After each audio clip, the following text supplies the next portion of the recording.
ایک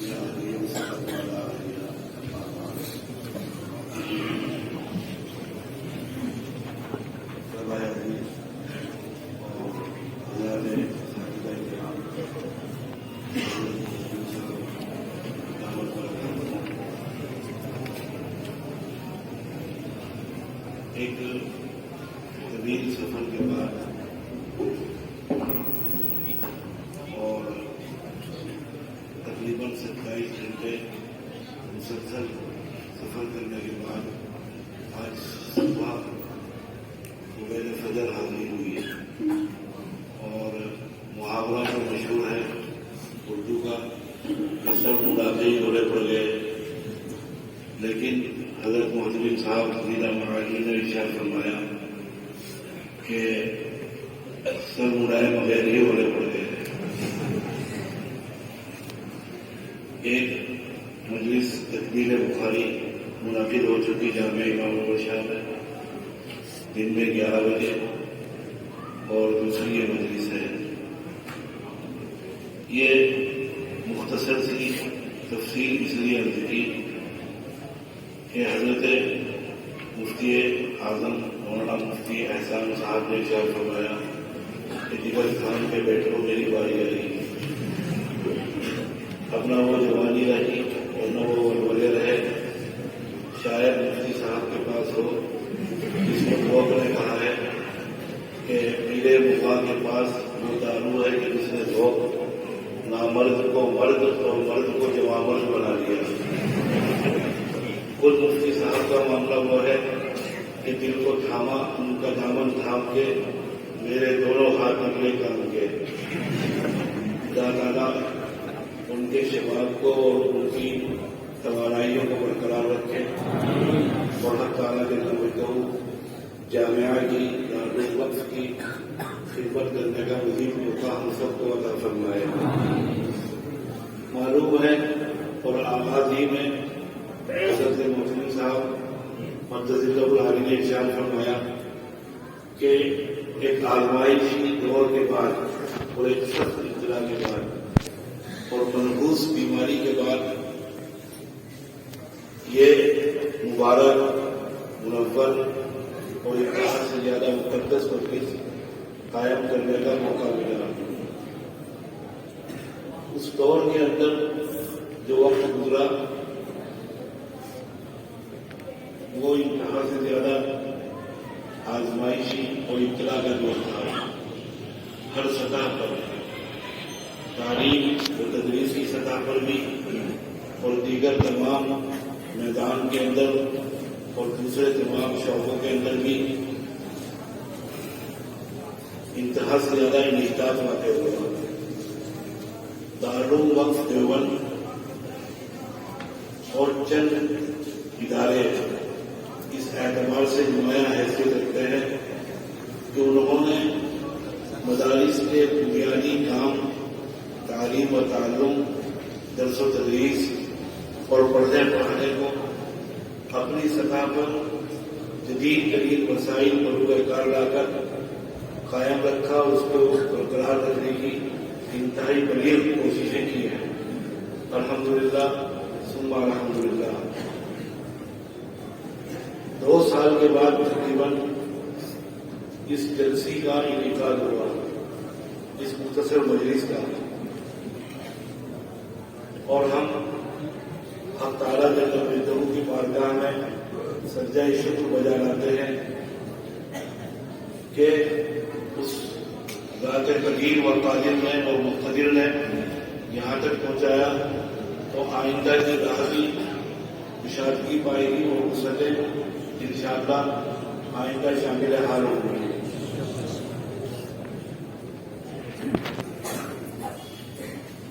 یہ جیسا کہ معلوم ہے تکمیل اور بخاری شریف کے اختتامی درس کا موقع ہے، اس پس منظر میں کچھ عرض کرنے کی کوشش کروں گا۔ اگرچہ وقت بہت کافی گزر گیا،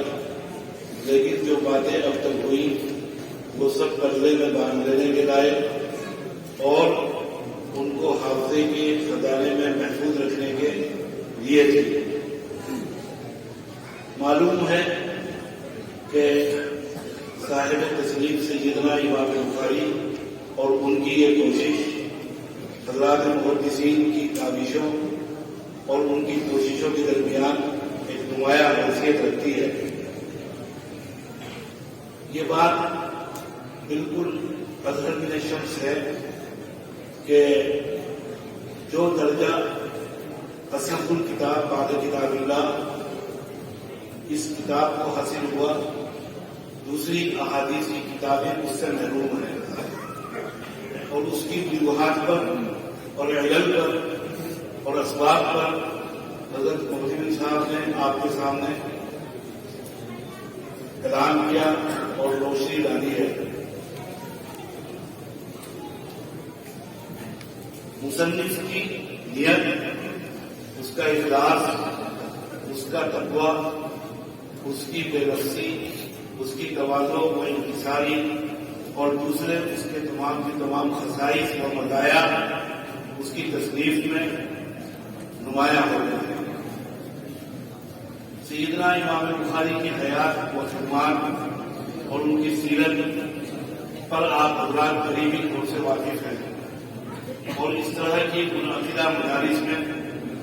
ان کے حالات آپ کے سامنے بیان کیے جاتے ہیں اور کیے جاتے رہیں گے انشاءاللہ. جہاں ان کی علمی عظمت اور رتبہ اور ان کی عظیم المرتبت شخصیت کا سوال ہے، وہ تو کتاب سے ظاہر و باہر ہے، لیکن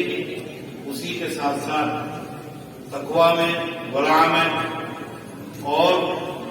سادگی و بے لفظی میں اور تواضع میں بھی انتہائی کمال کے درجے پر پہنچے ہوئے ہیں. دین کے امور میں اور اعمال میں سب سے اہم ترین چیز اخلاص نیت ہے، اور اخلاص نیت کی بنیاد بلا شبہ تقویٰ ہے، پرہیزگاری ہے. حق تعالیٰ جل مجدہ کے یہاں ان امور اور ان اعمال پر حق تعالیٰ شان قبولیت سے صرف افراد فرماتے ہیں جن کے اندر اخلاص نیت ہو اور جو خالصتاً لوجہ اللہ انجام دیے گئے ہوں. حدیث کے ذخیرے سے اور حدیث کے علم سے تمام یہ چیزیں ظاہر ہیں اور آپ مطالعہ کر چکے ہیں اور آپ کے علم میں ہیں. سیدنا امام بخاری تقوی کے اس معیار پر تھے کہ جہاں پر اس سے اونچا معیار ورع کا ہے، پھر اس کے بعد کوئی معیار باقی نہیں رہتا. صحابیت اور اس کے بعد نبوت کے درجات ہیں. حالات میں سیدنا امام بخاری نے لکھا ہوا ہے اور موجود ہے کہ ان کے والد گرامی شہر کے غنی، مالدار اور صاحب ثروت لوگوں میں تھے. انہوں نے یعنی محمد بن اسماعیل بخاری نے والد کی تمام دولت کو اپنے علم کے حصول کی راہ میں خرچ کر دیا. ایک موقع پر جب شہرت ان کی وطن سے نکل کر 4 جامع عالم کے اندر پھیل چکی تھی اور فتوحات کا دروازہ کھل چکا، تو 3 کی تحائف امام بخاری کی خدمت میں پیش کیے گئے. سیدنا امام بخاری نے ان تحائف کو فروخت کرنے کا ارادہ کیا. شہر کا ایک بڑا تاجر حاضر خدمت ہوا اور حاضر خدمت ہونے کے بعد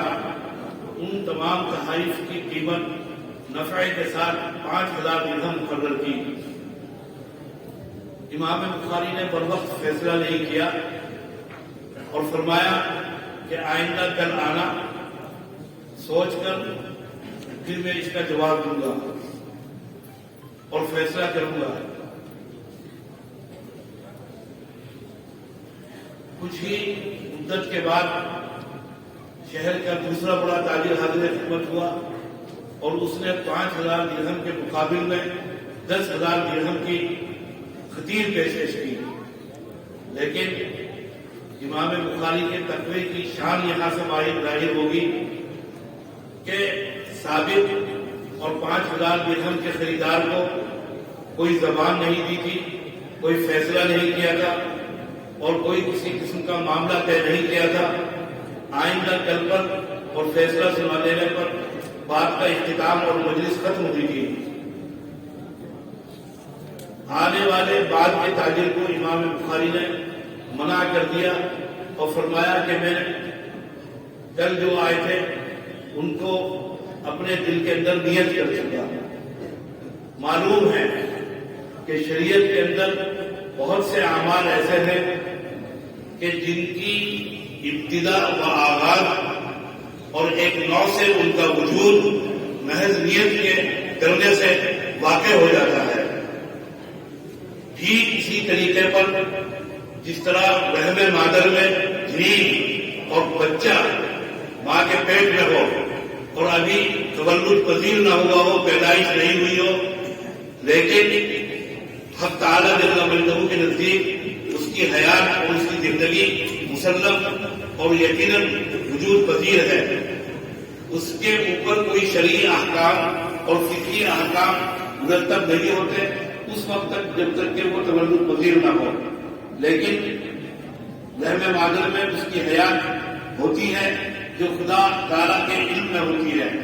ٹھیک اسی طریقے پر نیتوں کے اوپر اور نیتوں کے سلسلے میں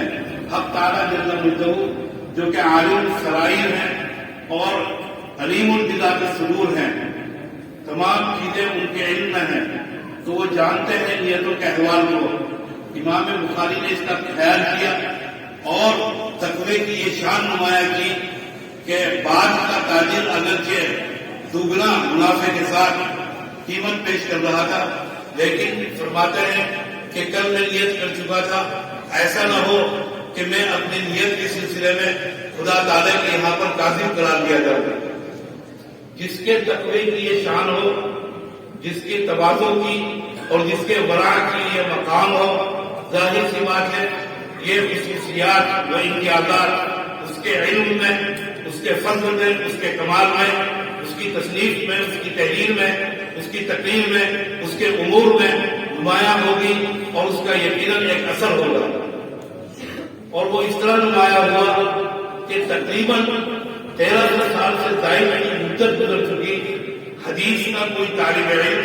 حدیث کے شغل رکھنے والا کوئی فرد، کوئی حدیث کا مولد و محدث، کوئی استاد امام بخاری کی اس عظیم الشان شاہکار سے بے نیاز نہیں ہو سکتا، مستغنی نہیں ہو سکتا. آج بھی بخاری کا تنتنا اور ان کا دبدبہ اور ان کی علمی حیبت محدثین کی کائنات میں اور دنیا میں ظاہر ہے اور قائم ہے اور انشاءاللہ الى یوم القیامت قائم و دائم رہے گی. حدیث کے اس فن میں جس کے اندر حضرات اہل علم و علماء محققین نے تقریباً 87 یا 88 علوم کو لازمی قرار دیا کہ وہ حضرات جو حدیث کے علم سے شغل رکھنا چاہتے ہوں اور حدیث کو اپنا مشغلہ بنانا چاہتے ہوں، ان کو تقریباً 86 علوم کے اوپر یا 87 علوم کے اوپر مہارت حاصل ہونی چاہیے اور ان کو ہر درجہ کمال حاصل ہونا چاہیے. لیکن انحطاط ہر شعبہ کے اندر ہے، انحطاط ہر میدان کے اندر ہے اور ہم زوال پذیر کائنات کے اندر سانس لیتے ہیں اور جیتے ہیں. آج ہند و پاک، بنگلہ دیش اور یہاں کی درسگاہوں میں اور تمام علمی دنیا کے اندر شاید کوئی ان علوم کا جو حدیث کے شغل رکھنے کے لیے ہمارے علماء محققین نے لازمی قرار دیے اور جن کی پر مہارت کو لازمی قرار دیا وہ 12-13 سے زائد نہیں بتا سکتے. اس سے زیادہ شاید نام نہیں گنوانے پر قابل نہ ہو. مہارت تو دور کی بات ہے. بہرحال امام بخاری کی شان اس فن کے اندر ان کا دبدبہ اور ان کی ہیبت اس لقب سے ظاہر و باہر ہے کہ ان کے حق میں امیر المؤمنین فی الحدیث کا خطاب اختیار کیا گیا کہ امیر المؤمنین فی الحدیث ہیں. سیدنا امام بخاری کی اس تصنیف کو نہ صرف یہ کہ اہل علم کے درمیان شان قبولیت حاصل ہوئی، قبولیت کا درجہ حاصل ہوا، بلکہ جناب رسالت مآب صلی اللہ علیہ وسلم کی بارگاہ عالی کے اندر بھی الحمدللہ اس کو قبولیت کا درجہ حاصل ہے. آپ صلی اللہ علیہ وسلم نے ایک عظیم الشان محدث کے خواب میں تشریف لا کر یہ ارشاد فرمایا کہ کب تک فلاں کتاب پڑھاتے ہوگے، ہماری کتاب کا درس و تدریس کب جاری رکھو گے اور کب شروع کرو گے. ارشاد فرمایا کہ کون سی کتاب ہے آپ کی؟ فرمایا کہ امام بخاری کی صحیح یعنی صحیح بخاری شریف، اس کے درس کو اور اس کی تدریس کو اور ان کی تصنیف کو اور ان کی اس کتاب کو جناب نبی کریم صلی اللہ علیہ وسلم نے اپنی کتاب قرار دیا. یہ قبولیت کا آخری درجہ ہے. اس کے اندر صرف یہی نہیں کہ امام بخاری نے جناب نبی کریم صلی اللہ علیہ وسلم کے ارشادات آپ کے فرامین اور آپ کے اقوال اور آپ کی زندگی کو بیان کروانے کی کوشش کی، بلکہ پوری حیات طیبہ اور سیرت کا احاطہ کیا گیا ہے. محض یہی نہیں کہ سیدنا امام بخاری نے حدیث کے ایک لامتناہی ذخیرے سے اور ایک بے پناہ مجموعے سے انتخاب کرنے کے بعد چند ہزار احادیث کو، صحیح ترین احادیث کو ہمارے سامنے پیش کیا. محض یہ نہیں بلکہ پوری سیرت کو اور نبی کریم صلی اللہ علیہ وسلم کی پوری حیات کو امت کے سامنے پیش کر دیا. پھر احادیث کے مختلف گوشوں اور نبی کریم صلی اللہ علیہ وسلم کی ہدایات و ارشادات کی روشنی میں مختلف ابواب میں معاشرت اور سماج اور زندگی کے مختلف شعبوں کے اندر امام بخاری نے تقسیم کر کر روشنی عطا کی ہے، امت کی رہنمائی کا کام انجام دیا. اس کو نہ صرف یہ کہ یہ درجہ حاصل ہے کہ یہ احادیث کے اندر صحیح ترین مجموعہ حدیث ہے، بلکہ یہ دوسری خصوصیات کے حاصل ہے. پھر ایک اور عظیم و غریب بات جس کا ذکر حضرت محتیم صاحب نے فرمایا اور نوح علیہ السلام کے دور سے اس کو منسوخ کیا. بلا شبہ اسلام یا دین برحق جس دور میں بھی آیا ہو اس کی روز اول سے اور آغاز سے اور ابتدا سے معاندت کا، بغض کا اور مخالفت کا اور عداوتوں کا سامنا رہتا ہے اور سامنا رہا ہے. سیدنا امام بخاری نے اپنے دور تک جو فتنے اور جو گمراہ فرقے اور جو افکار، نظریات، باطل نظریات وجود میں آ چکے تھے، ان کے رد کے لیے بھی اپنی اس تصنیف میں بھرپور اہتمام کیا. بلکہ اگر یہ کہا جائے کہ از اول تا آخری کتاب وہ اس مہم ترین چیز کو پیش نظر رکھ کر چلتے ہیں تو بیدا اور غلط نہیں ہوگا. ساتھ ہی اپنی کتاب کو ٹھیک اس اسلوب پر اور اس انداز پر اور اس طریقے پر لے کر چلے ہیں جو اسلوب اور جو طرز جناب حق جل جلالہ کی کتاب یعنی قرآن مجید کے اندر ہے. قرآن مجید کے آغاز اور ابتدا کے اندر ارشاد فرمایا الف لام میم ذالک الکتاب لا ریب فیہ. یہاں پر حق تعالیٰ جل جلالہ کے نزدیک اور ان کا منشا واضح ہے. کتاب کی حقانیت، کتاب کی صداقت، کتاب کی عظمت، کتاب کی سچائی اور کتاب کا برحق ہونا پیش نظر ہے اور اس کا تسلیم کرانا. ارشاد فرمایا کہ یہ ہماری کتاب ہے، اس کے اندر کسی قسم کا کوئی شک اور کوئی شبہ نہ کرنا. اس کے بعد ایمان کی اوپر گفتگو شروع کی، مومنین کی خصوصیات بیان کی. پھر مومنین کی خصوصیات بیان کرنے کے بعد اور ان کے مزایا بیان کرنے کے بعد ان کے مقابل میں کفار کو بیان کیا کہ بِذِکْرِہَا تَتَبَيَّنُ الْأَشْیَاءُ کہ چیزوں کی حقیقت، ان کی ماہیت اور ان کی حیثیت ازداد کو بیان کرنے سے ظاہر ہوتی ہے۔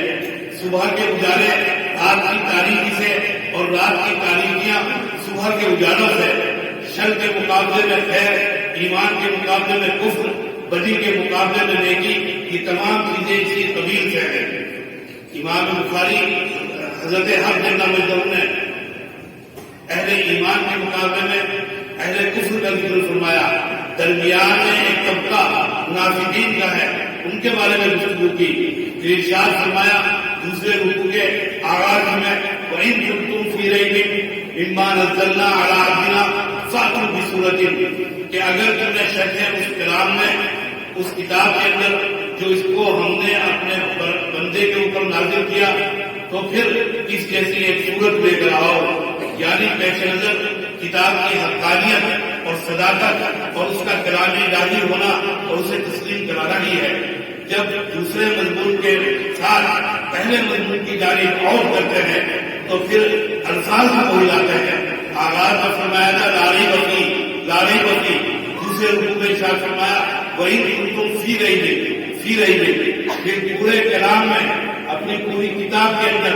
از اول تا آخر براہین، شواہد، دلائل اور تمام کی تمام چیزیں پیش کی کہ جو اپنی حقانیت سے متعلق، اپنی قاہریت سے متعلق، اپنی قادریت سے متعلق، اپنے اقتدار سے متعلق، اپنی قوت تخلیق سے متعلق اور اپنی شان تخلیق سے متعلق کہ ہم ہی ہیں، ہمارے علاوہ کوئی نہیں ہے، ہم نے زمین پیدا کی، ہم نے آسمان پیدا کیے، ہم نے سمندروں کو اور مساجیں دی، ہم نے آسمانوں کو تمہاری سروں کے اوپر قائم کر دیا، تمام دلائل اور براہین قائم کر دیے۔ آخر میں جا کر فرمایا قل اعوذ برب الناس ملک الناس الہ الناس کہ انسان کے ساتھ شیطان لگا ہوا ہے۔ حدیث میں ہے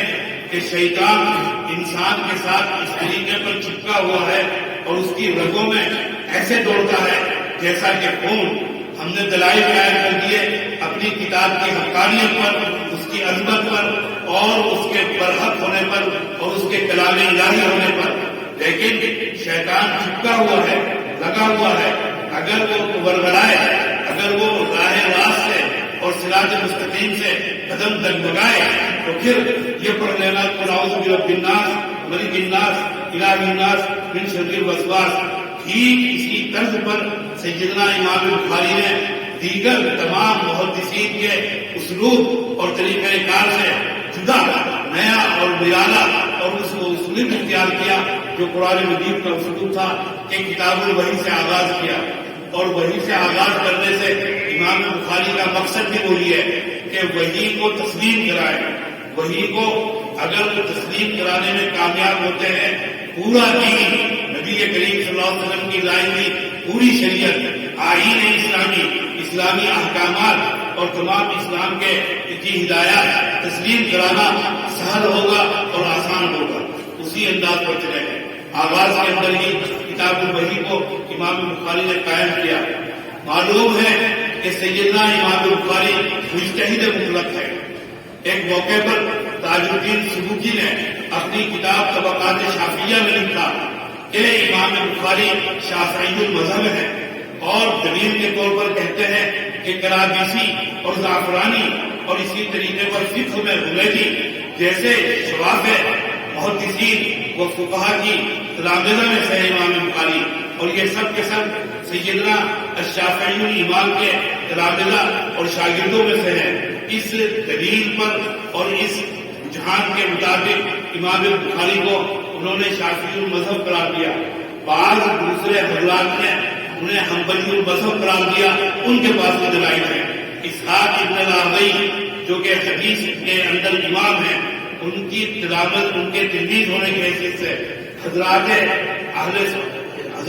احناف نے ان کو حنفی قرار دیا، اور بعض ایسی احادیث اور خلافیات کے اندر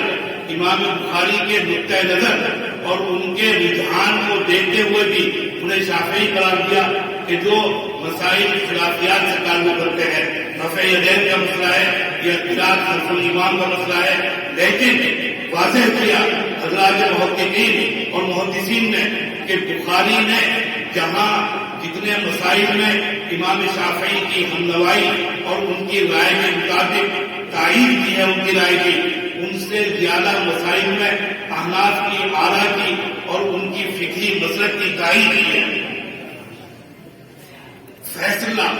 اور آخری فیصلہ یہ ہے حضرات محدثین کا اور علماء امت کا کہ بخاری مجتہد مطلق ہے،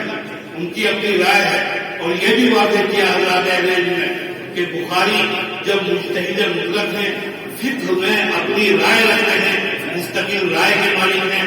اپنی رائے کو فقہی آرا کو اپنے تراجم میں سمجھتے ہیں۔ علماء امت نے، شارحین بخاری نے اور اس امت کے چوٹی کے علماء نے اپنی علمی توانائیاں بخاری کے تراجم کو حل کرنے کے اندر صرف کر دی، توانائیاں اپنی جوانیاں کما دی، اپنی عمریں کما دی۔ لیکن قرآن مجید کے بارے میں جناب رسالت مآب صلی اللہ علیہ وسلم کا ارشاد ہے لا تنقضی عجائب، کہ قرآن مجید کے عجائبات اور اس کے اندر جو انہا حیرت انگیز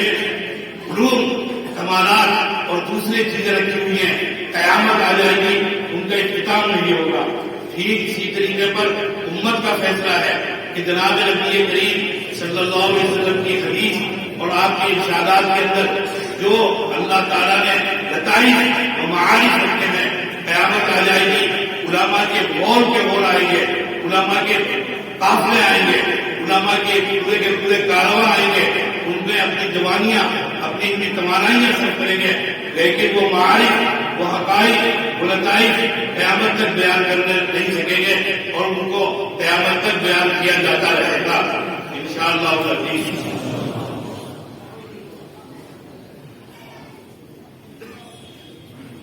عرض کر رہا تھا اور درمیان میں عرض کر دوں بطور نصیحت بھی اور اختتامی کلمات بھی کہ اسلام کا سابقہ روز اول سے دشمنان اسلام و اعداء اسلام سے رہا ہے، ہر سطح پر، میدان جہاد میں بھی، افکار و نظریات کی کائنات میں بھی، اور منبر و محراب کے اوپر بھی، اور مجلسوں کے اندر بھی، اور مباحثوں کے اندر بھی، باقی نظریات نے ہمیشہ اسلام کا تعاقب کیا اور اپنی منہ کی کھائی ہے۔ حضرات اہل علم و علماء نے اپنی شان کے مطابق، علمی شان کے مطابق ان وارد اشکالات اور اعتراضات کے شافی جوابات دیے ہیں۔ ہمارے اس دور کے اندر بھی اور اس وقت کے اندر بھی، اور اہل علم کو اس کے لیے اپنے آپ کو تیار کرنا ہے، اور خاص طور سے آپ حضرات کو یہ آخر میں عرض کرنا تھا لیکن درمیان میں عرض کر رہا ہوں، اس کے لیے اپنے آپ کو تیار کرنا ہے۔ آپ کا جو حصول علم کا ایک مرحلہ تھا وہ تکمیل پذیر ہوا چاہتا ہے، اور آپ کے سامنے دوسرے مراحل کا آغاز اور ابتدا ہے۔ آپ ایک نئی دنیا کے اندر قدم رکھنے والے ہیں جہاں پر آپ کو مختلف الخیال و مختلف الآراء لوگوں سے سابقہ ہوگا۔ اسلام پر وارد اعتراضات کے جوابات کے لیے آپ کو اپنے آپ کو تیار کرنا ہوگا، آراستہ کرنا ہوگا، اپنے آپ کو ہتھیار بند کرنا ہوگا۔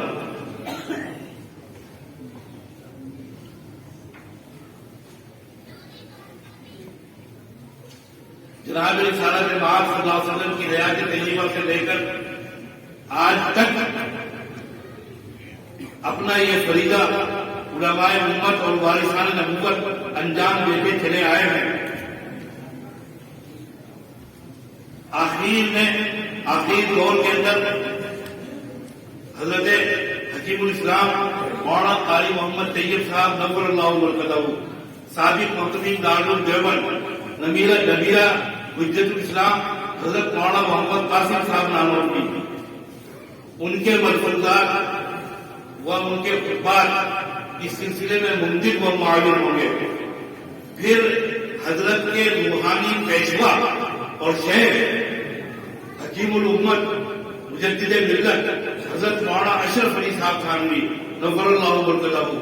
ان کی مجالس و مواعظ اور حضرت کے تمام تصانیف اس سلسلے کے اندر آپ کی معاون ہوں گی۔ المصالح العقلیہ فی احکام شرعیہ، اسی طریقے پر اشرف الجواب اور دوسری تصانیف حضرت کی موجود ہیں،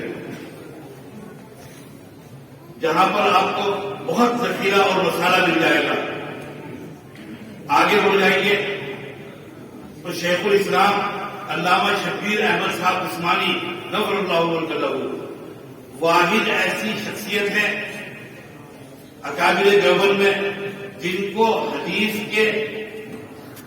درس کے ساتھ ساتھ اور حدیث کی شرح کرنے کے ساتھ ساتھ اللہ تعالیٰ نے اپنی کتاب کی تفسیر اور شرح کا بھی موقع عطا فرمایا۔ حضرت عثمانی کے فوائد کے بارے میں نے اپنے بزرگوں اور اپنے اکابر سے سنا کہ تمام تفسیری ذخیرے پر جس کی نظر ہو، آج تک جتنا تفسیری ذخیرہ موجود ہے وہ علامہ عثمانی کے فوائد کی قدر و قیمت پہچان سکتا ہے اور قدر و قیمت رکھے گا کہ تمام تفسیری علوم کا اور کتب کا نچوڑ و اصارہ حضرت نے اپنے فوائد کے اندر پیش کر دیا۔ ساتھ ہی حضرت کی فتح الملہم شرح مسلم اور پھر حضرت کی املائی تقاریر فضل الباری جو اختصار حسن بیان اور سراست اور احکام اسلامی کی عقلی مصالح بیان کرنے میں انتہا سے زیادہ اہم درجہ رکھتی ہے، بہت مفید ہے۔ ساتھ ہی ساتھ حضرت حدیث کی شرح کے ساتھ اس کا اہتمام فرماتے ہیں کہ عقلی بنیادوں پر حدیث کی تفہیم اور مغلقات کو حل فرمانے کا اہتمام کرتے ہیں۔ پھر اس سے آگے بڑھ جائیں گے مسند الہند حضرت شاہ ولی اللہ دہلوی، حضرت کی تصانیف، اور آگے بڑھ جائیں گے تو پھر محی الدین ابن عربی اور ان کے شارح علوم کے عبد الوہاب شعرانی، وہاں پر تو گرفت نہیں ہو سکے گی اور خود پہنچ شاید رسائی نہ ہو، مشکل ہو، لیکن بعض کے حضرات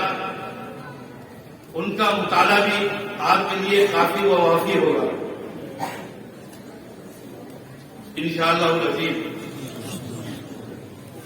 سیدنا امام بخاری اس ذیل میں نے یہ درمیان میں عرض کر دیا کہ اپنے دور میں جو باطل نظریات اور باطل افکار پیش آتے رہے، ان کا بھرپور ان کی تردید اور ان کے الغاء کے اندر سعی بلیغ کی ہے۔ چنانچہ یہ آخری بات جس کے اندر ارشاد فرمایا کہ حق تعالیٰ جل مجدہ کا ارشاد کہ وَنَضَعُ الْمَوَازِينَ الْقِسْطَ لِيَوْمِ الْقِيَامَةِ، یہاں پر باطل نظریات اور افکارات کی حامل ایک جماعت جس کو جماعت معتزلہ یا فرقہ معتزلہ کہا جاتا ہے، جو فرقہ امام بخاری نے جن کی تردید کا اہتمام کیا ہے، مختلف فرقے ہیں جن کی تفصیلات آپ کے سامنے آ چکی اور کتاب الایمان میں آغاز ہی میں تفصیلات آپ کے سامنے پیش کر دی تھی اور ان کا تعارف بھی۔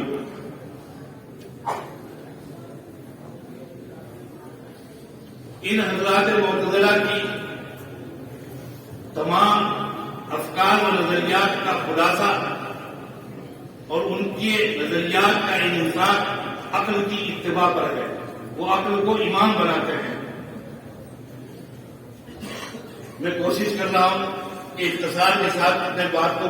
پیش کروں۔ چنانچہ انہوں نے اپنے مذہب کی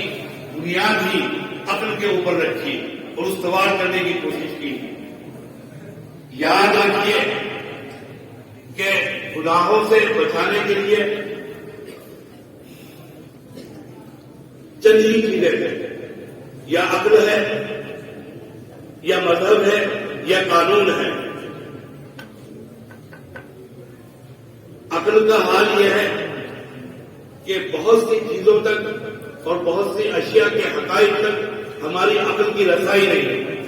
وہاں تک پہنچ نہیں، وہاں تک ہم سوچ نہیں سکتے، اس عالم کے بارے میں نہیں سوچ سکتے جائے کہ دوسرے عالم کے بارے میں ہم سوچ سکیں اور وہاں کے بارے میں کوئی فیصلہ کر سکیں۔ ماننا ہوگا اسی قدر جس قدر جناب حق جل مجدہ نے یہ جناب رسالت مآب صلی اللہ علیہ وسلم نے بیان فرمایا، وہاں تک ہی تسلیم کرنا ہوگا۔ عقل کے گھوڑے اس سے زائد دوڑانے میں گمراہی کا شدید ترین خدشہ ہے۔